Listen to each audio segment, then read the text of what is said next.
Ayong hapon mga lods, karon kay landungan naman ang ato ang buwaranan. So panahon na nga ato na yung hipuson ng ato ang buwad, no? Medyo gamay na ni siya o kuwang,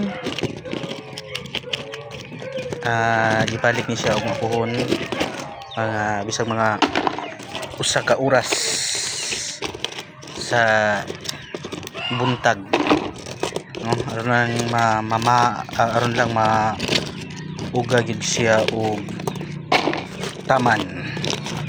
So maybe available na yung ugma, pero kung gusto mo palit karon na nagyapon tay lain pa nga available nga buwan mga lods, no?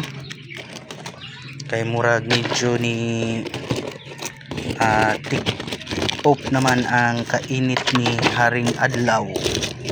So it's time to hipos na sa tuang boneless, no?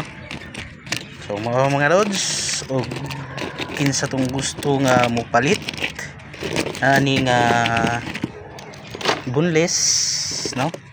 Ayaw lang ka ikog pag PM ani nga account aron maka-reserve ta. So brato ra ning ato ang boneless. So tanaw na to, okay, no?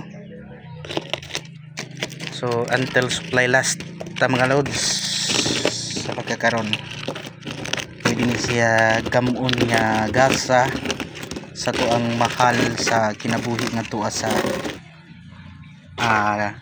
lagyo nga dapit, no? So affordable rin siya mga lods nga makaingon po ka nga labaw pa ni Elias